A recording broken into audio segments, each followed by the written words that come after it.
ಸ್ನೇಹಿತರೆ, ಏಪ್ರಿಲ್ 20ರಂದು ಅಕ್ಷಯ ತೃತೀಯ ದಿನ ಬೆಂಗಳೂರಿನ ಕಿಂಗ್ಸ್ ಕ್ಲಬ್ನಲ್ಲಿ ಪ್ರಶಾಂತ್ ಗೌಡ ಕೃತಿ ಗೌಡ ಎಂಗೇಜ್ಮೆಂಟ್ ಗ್ರ್ಯಾಂಡ್ ಆಗಿ ನೆರವೇರಿದೆ. ಕುಟುಂಬಸ್ಥರು, ಆತ್ಮೀಯರು ಹಾಗೂ ಕಿರುತೆರೆ ಸಮ್ಮುಖದಲ್ಲಿ ಕೃತಿ ಗೌಡ ಹಾಗೂ ಪ್ರಶಾಂತ್ ಗೌಡ ಉಂಗುರ ಬದಲಿಸಿಕೊಂಡರು.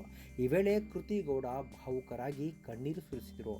ವೇದಿಕೆ ಮೇಲೆ ಬರುವಾಗ ತಮ್ಮ ಹುಡುಗಿ ಕೃತಿ ಗೌಡಗೆ ವಾಯ್ಸ್ ನೋಟ್ ಸಿದ್ಧಪಡಿಸಿದ್ರು ಪ್ರಶಾಂತ್ ಗೌಡ. ನಾನೆಲ್ಲೇ ಇದ್ರೂ ನೀನು ಗೆಲ್ತೀಯಾ ಅಂತ ಹೇಳಿದವಳು ನೀನು. ನಾನು ಅತ್ತಾಗ ನನ್ನ ಪಕ್ಕದಲ್ಲಿ ಕೂತು ಸಮಾಧಾನ ಮಾಡಿದ್ದು ನೀನು.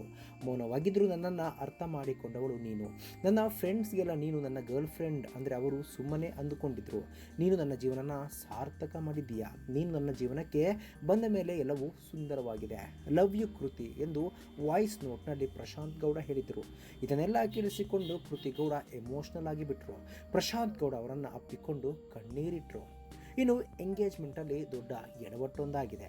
ಎಂಗೇಜ್ಮೆಂಟ್ಗಾಗಿ Prashanth Gowda special cake order ಮಾಡಿದರು. ಆದರೆ ಕೇಕ್ ಬಂದು ತಲುಪೋದು ಲೇಟ್ ಆಯಿತು. ಕೇಕ್ ಕಟ್ ಮಾಡುವಾಗ ಬ್ಲಾಸ್ಟ್ ಗನ್ನಿಂದ ಅಕ್ಷರಶಃ ಬ್ಲಾಸ್ಟ್ ಆಗೋಯ್ತು. ಆದರೂ ಖುಷಿಯಿಂದ ಕೇಕ್ ಕಟ್ ಮಾಡಿ ಎಲ್ಲರೂ ಕುಣಿದು ಕುಪ್ಪಳಿಸಿದರು. ಅನಂತರ ಊಟಕ್ಕೆ ಹೋದರೆ ಒಬ್ಬಟ್ಟು ಇಲ್ಲ. ಊಟಕ್ಕಾಗಿ ಪ್ರಶಾಂತ್ ಗೌಡ ಒಬ್ಬಟ್ಟು ಆರ್ಡರ್ ಮಾಡಿದ್ರಂತೆ. ಆದರೆ ಒಬ್ಬಟ್ಟು ಬರೋದು ಸಹ ಲೇಟ್ ಆಗಿದೆ. ಒಂದು ಫಂಕ್ಷನ್ ಅಂದಮೇಲೆ ಈ ಥರ ನಡೆಯೋದಿಲ್ಲ, ಕಾಮನ್ ಅಂತ ತಮ್ಮ ವ್ಲಾಗ್ನಲ್ಲಿ ಪ್ರಶಾಂತ್ ಗೌಡ ಹೇಳಿದ್ದಾರೆ. ಅಂದ ಹಾಗೆ ಪ್ರಶಾಂತ್ ಗೌಡ ಅವರ ಎಂಗೇಜ್ಮೆಂಟ್ನಲ್ಲಿ ಮುಂದೆ ನಿಂತು ನೆರವೇರಿಸಿದ್ದು ಅನುಪಮಾ ಗೌಡ ಇವರು.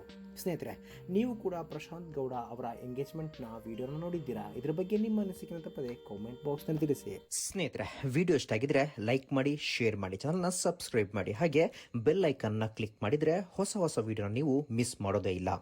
ಮುಂದಿನ ವಿಡಿಯೋದಲ್ಲಿ ಭೇಟಿಯಾಗೋಣ. ಧನ್ಯವಾದಗಳು.